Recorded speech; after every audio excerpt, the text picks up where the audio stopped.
O trabalho voluntário é uma das bases do terceiro setor.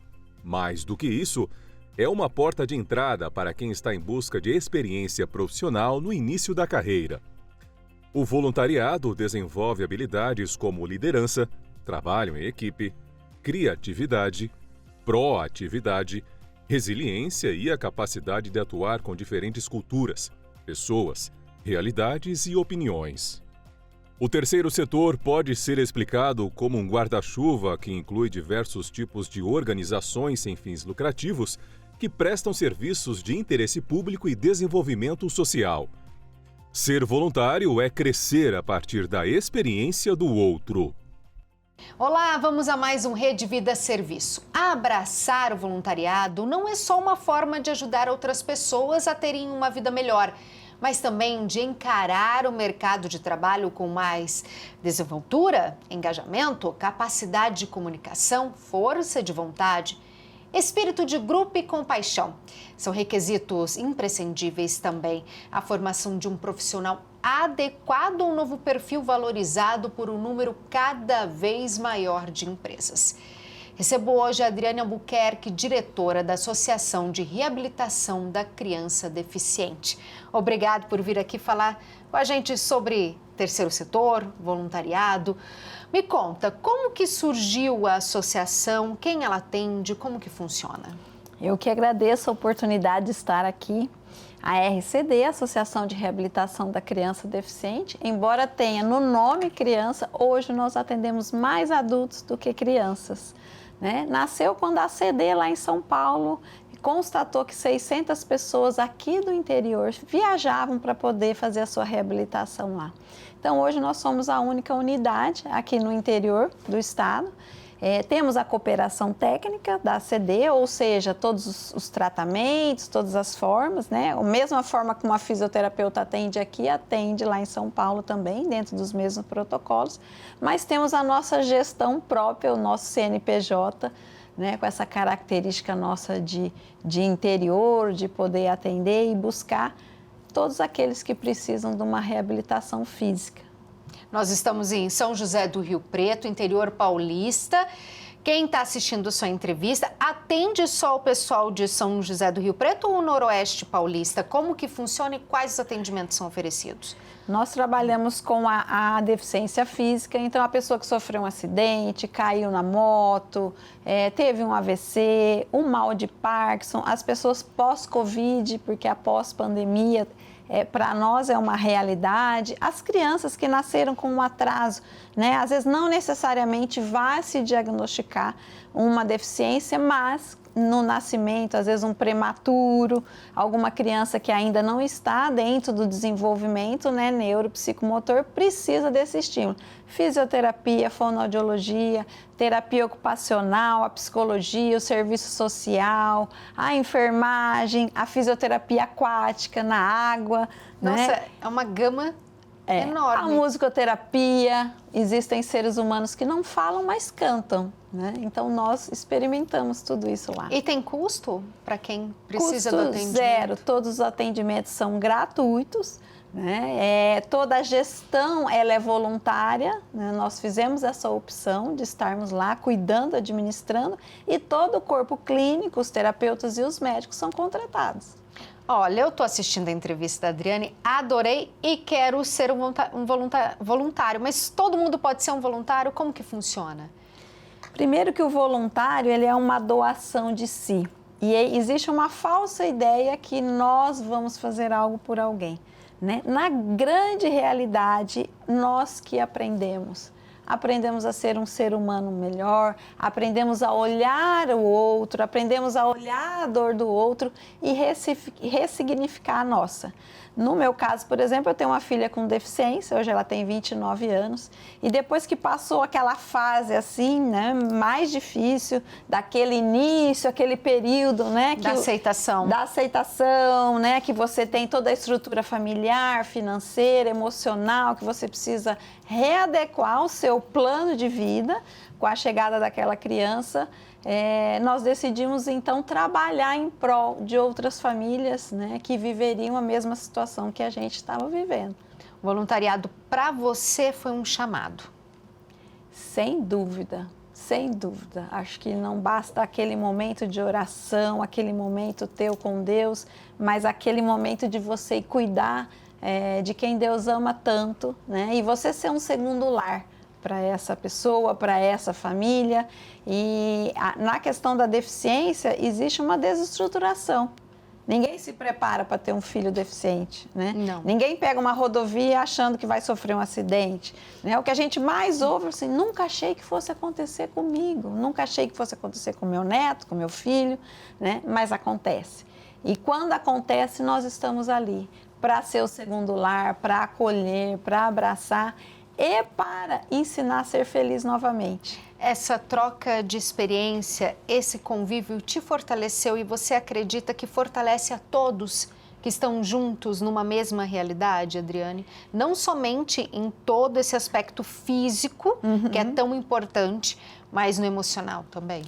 Nem todas as famílias conseguem, né, trilhar. Se você conversar com a psicóloga, ela vai te dar aí os estágios disso. Nem todas as famílias conseguem enxergar nesse momento.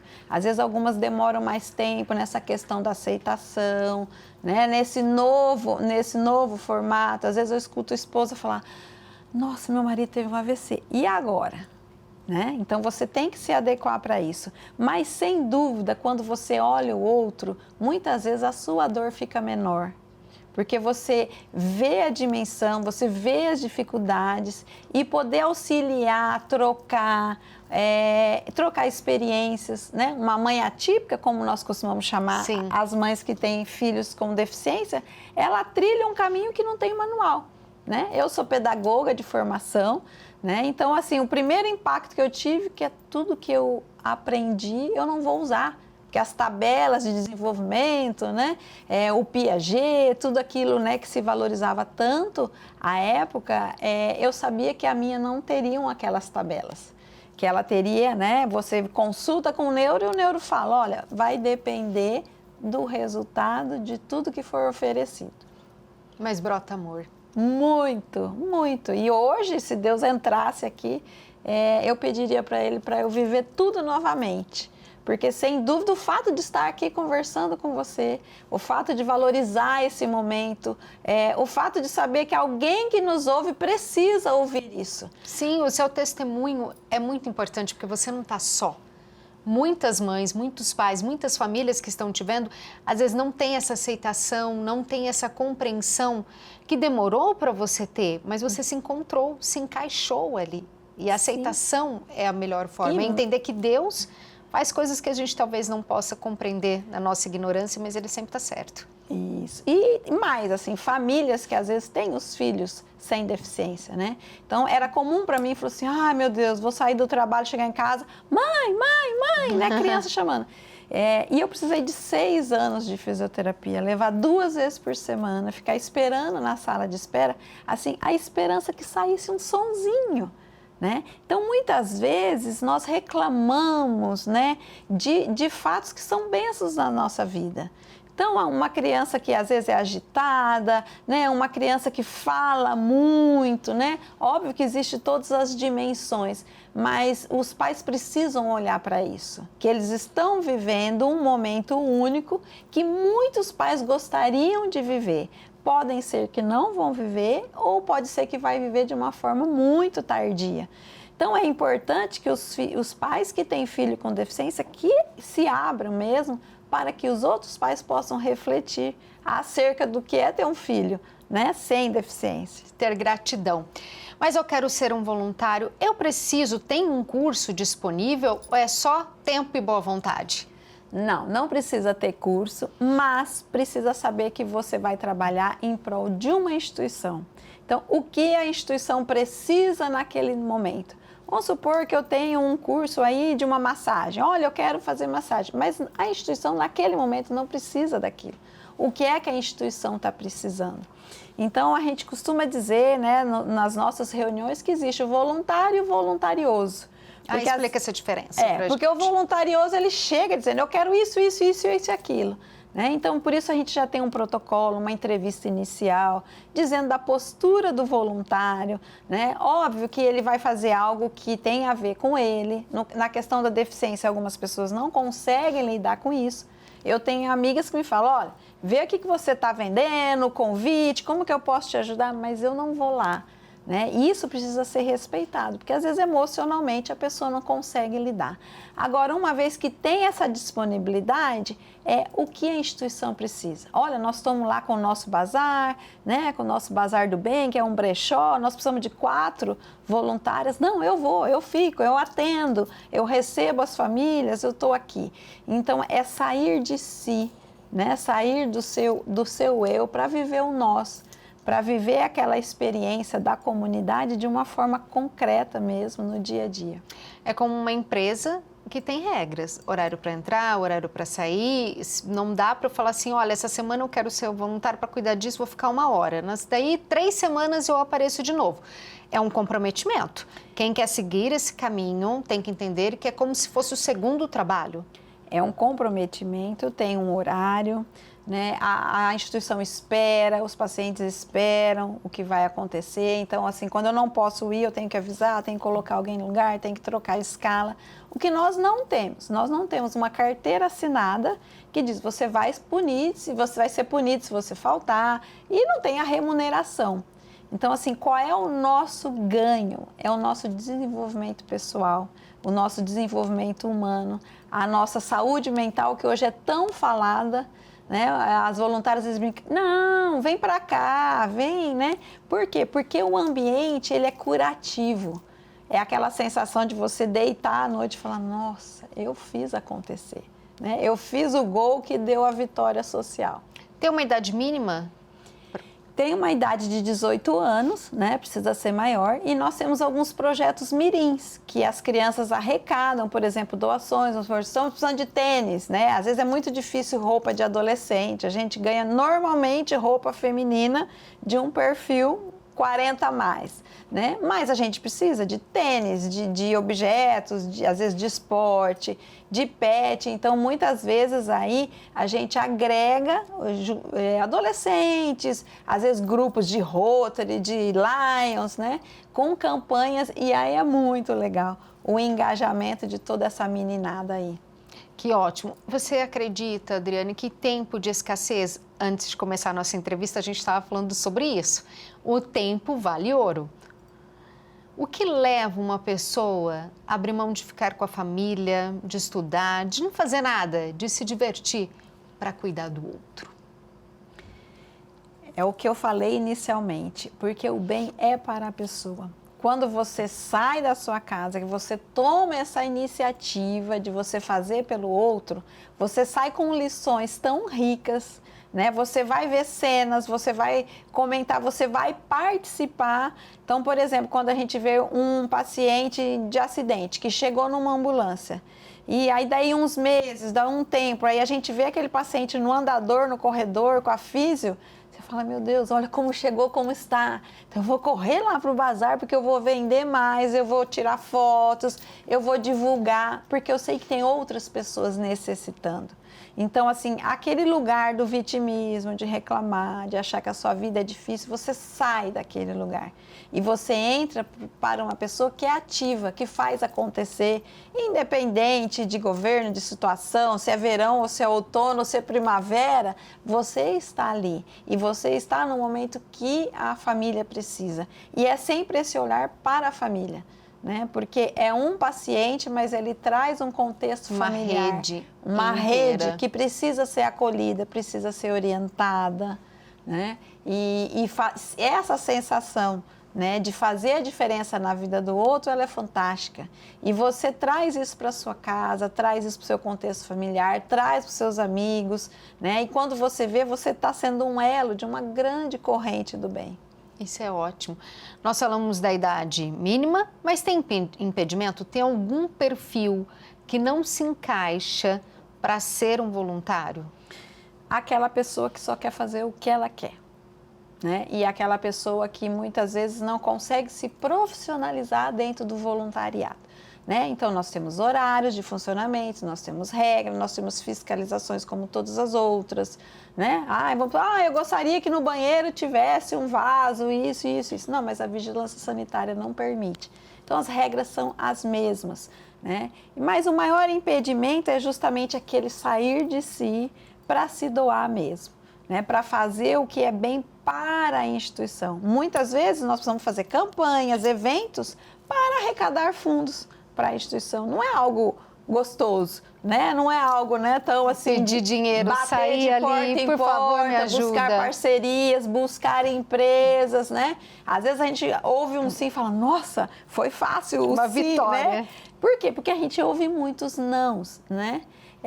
Então, assim, o voluntário, ele precisa se colocar. E independente da sua questão social, por exemplo. Pode ser que more no melhor condomínio da cidade, pode ser que ande no melhor carro, né? Pode ser que, né, que tenha as suas experiências, mas ali você está para agir dentro daquela função. Somos todos iguais. Todos iguais. Tô vendo a sua entrevista, adorei. Tenho todo esse perfil, mas eu não tenho a condição da locomoção. Tem como ser um voluntário de forma remota, de forma online? Tem tipos de atendimentos de ajuda de forma online? Tem. Nós temos pessoas que não têm tempo, que têm um trabalho, né, que absorve todo o tempo. Então, essas pessoas nos ajudam com publicações, com divulgações. Temos um grupo de WhatsApp para essas pessoas.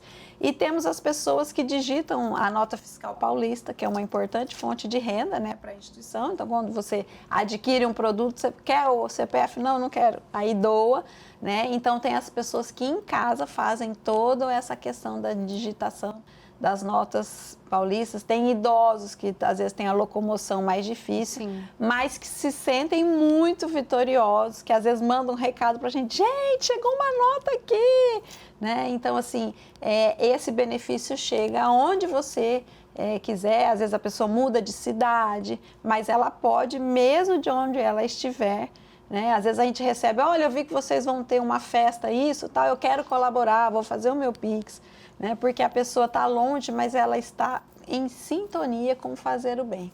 Isso que é importante. O estudo A Importância do Terceiro Setor para o PIB no Brasil, realizado pela Fundação Instituto de Pesquisas Econômicas, publicado em 2023, aponta que o terceiro setor responde por 4,27% do PIB brasileiro, totalizando mais de 220 bilhões de reais. Para se ter uma ideia, essa fatia é maior do que a fabricação de automóveis. O setor responde ainda por 5,88% dos postos de trabalho remunerados, diretos e indiretos, o que equivale a cerca de 6 milhões de empregos. Os números mostram a importância do terceiro setor, mas falta iniciativas de políticas públicas para o terceiro setor, Adriane? Ainda falta, né? Nós caminhamos aí nos últimos anos, mas quando a gente recebe, por exemplo, um intercambiário do Rotary que é de outro país, e ele não pode voltar para o país de origem sem atuar no terceiro setor. Aí nós percebemos que lá fora alguns países avançaram no terceiro setor, colocando até como uma disciplina escolar para a formação dos jovens, né? Dentro de todos os processos, de todos os conteúdos, está o terceiro setor, né? Na pandemia, a gente viu isso muito. Nós não paramos, continuamos atuando com todas as restrições, né? E quando terminou, assim, aquela sensação de ter pago todos os salários, ter mantido os empregos de todas as pessoas, né? Por quê? Porque o terceiro setor vem se profissionalizando em gestão, né? Vem cada vez mais buscando conhecimento para atender essa demanda, mas entendendo assim que a nossa maior riqueza também é o nosso pessoal, né? Eu sempre brinco que a RCD é um CNPJ formado por CPFs maravilhosos.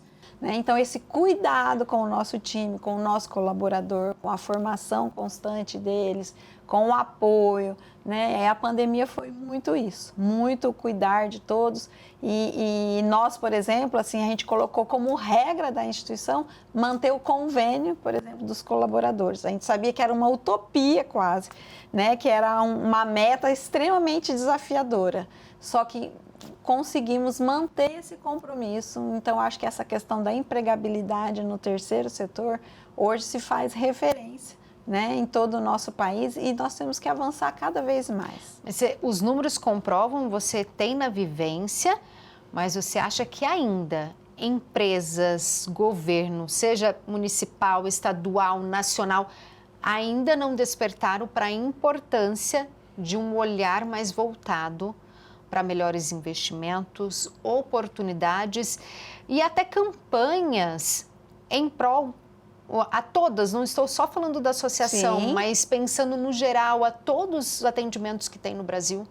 Eu acho que nós já avançamos muito, temos políticas públicas maravilhosas, mas a questão das parcerias, do olhar, precisa ser mais considerado, né?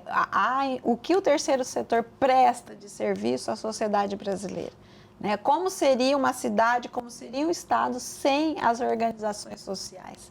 A gente sabe que o poder público tem uma demanda gigantesca, mas a gente sabe de brechas, de circunstâncias que se tornam quase impossíveis, né? Então, o quanto o terceiro setor, ele atende a população, ele atende essas brechas, né? E muitas vezes ocorre um pouco aquele sentimento assim, precisamos ajudar. Não é ajudar, é trocar. Porque o terceiro setor presta um trabalho maravilhoso para a sociedade. Então, se tiver essa parceria, se tiver esse olhar, né, seja da empresa, muitas vezes a empresa, vou tirar dinheiro do caixa. Não, você vai trabalhar a formação dos seus colaboradores. Você vai oferecer uma oportunidade dele. Nós tivemos experiência, às vezes, festas juninas, de vir pessoal de empresa que nunca tinha sido voluntário, de nunca carregar uma bandeja, né? Então, assim, sair daquele lugar, das quatro paredes da sua empresa, do seu cotidiano, né? Da sua forma corrida de lidar e entender que, sim, eu sou responsável pela minha sociedade, né? Eu posso fazer, sim, existem formas que eu contribuo para essa sociedade. Eu não sou um ser humano que só recebo, eu também posso me doar para ter uma sociedade melhor. Então é procurar parcerias. A associação está aberta a parcerias? Sim, muito abertas e muitas vezes acabamos de ter agora, por exemplo, uma empresa que vende produtos natalinos e aí uma porcentagem foi revertida para a instituição, né? A empresa em si, ela não dispôs de um caixa, ela não teve, né? Só que ela fez uma divulgação gigantesca, cada voluntário se tornou um divulgador e as pessoas compravam os panetones e mandavam foto pra gente, tô comprando, quase que dando uma satisfação, olha, eu tô ajudando, eu comprei o panetone, né? Engajamento. Engajamento. Aí essa semana recebemos lá o checão, né? Então, assim, o trabalho de todo mundo. Porque para chegar naquele resultado, teve a empresa que se dispôs a fazer, teve os divulgadores todos, né, nessa grande corrente, teve a instituição que fez esse trabalho e se as pessoas não tivessem ido lá comprar, nós não teríamos o resultado que tivemos. Então, você acredita que ainda há um olhar de preconceito ou de algo menor e menos valioso ser um voluntariado, o trabalho do voluntariado e o terceiro setor? Existe. Em alguns lugares, qual a sua profissão, né? E eu já falo voluntária. A pessoa olha, né, com um olhar assim. Existe, às vezes, aquele contexto, porque ela pode, né? Olhando por um lado financeiro, porque ela tem tempo sobrando, né? E não é isso que acontece. É uma decisão de vida, né? Então, enquanto eu estou aqui conversando com você, eu deixei de outros compromissos, de outras circunstâncias. Então, eu decidi, né? E isso é muito forte no voluntariado. Existem reuniões nossas, por exemplo, já aconteceu de pessoas estar em outro país, a pessoa entrar na reunião, fulana, você está aí com o seu neto? Não, mas a hora da reunião, né? Por quê? Porque aquilo é muito importante, porque aquilo faz muito sentido. Ninguém vai dar bronca se não participar, não vai ter um chefe que vai, né? Mas aquilo faz sentido, porque faz parte da vida dela. Ela se sente parte de uma obra que impacta vidas humanas, então estar participando ali significa eu existo nessa sociedade. O que é ser voluntária para você, para a sua vida? Para mim é um aprendizado. A felicidade, para mim, é um caminho. Nós somos os aprendizes da felicidade. A gente aprende todo dia a dar significados. O voluntariado, para mim, me permite ter contato com o meu país, ter contato com a minha nação, ter contato com a realidade de tantas circunstâncias, olhar para a minha própria vida, para a minha própria família, para as minhas próprias circunstâncias e agradecer demais, né? Então, assim, a questão de reclamar, de ter um vitimismo, de ter alguém assim, e essa página virada, né? Por quê? Porque nós só temos que agradecer. Nós temos muito a agradecer, né? Então, às vezes, mesmo assim, um filho passa mal, chega no hospital, aí eu vejo aquele mau humor, não sei o que, eu falo para a enfermeira, ai, muito obrigada. Nossa, muito obrigada, você pegou a veia, né? A minha filha outro dia falou assim, obrigada. Aí a enfermeira falou, nossa, primeira vez que eu pego a veia de alguém, eu falei, não, porque você poderia ter errado e ter machucado muito. Sim. Então, obrigada, né? Então, você desenvolve esse sentimento de que você olha para aquilo que você está vivendo sempre aprendendo, né? Por pior que seja aquele momento, ele te faz crescer enquanto pessoa, ele te desenvolve. E a pessoa que se desenvolve é a pessoa que tem vida, né? Que tem vida para os outros, tem vida que... Eu costumo dizer que a jarra não transborda se não estiver cheia, né? Então, a gente se enche de vida para poder transmitir essa vida para outras pessoas. E você fala com amor, com os olhos brilhando, com dedicação. Parabéns por todo esse trabalho que você faz. Que importante que você é, toda a sua equipe. Muito obrigada por ter vindo aqui, ter tido um tempo para a gente, para mim, para toda a equipe, para quem está em casa. Obrigada pelo seu testemunho e pelo seu trabalho. Eu que agradeço, me sinto muito feliz, espero ter contribuído, espero que essas palavras cheguem, né? Vão ecoar. Vão ecoar nessas pessoas, porque a vida existe para ser feliz. Então, bora ser feliz. Bora ser feliz e agradecer. Este foi o Rede Vida Serviço, que falou sobre o voluntariado, espaços de inclusão e aprendizagem com a Adriane. A entrevista vai ficar disponível no YouTube da Rede Vida. Até mais. Tchau, tchau.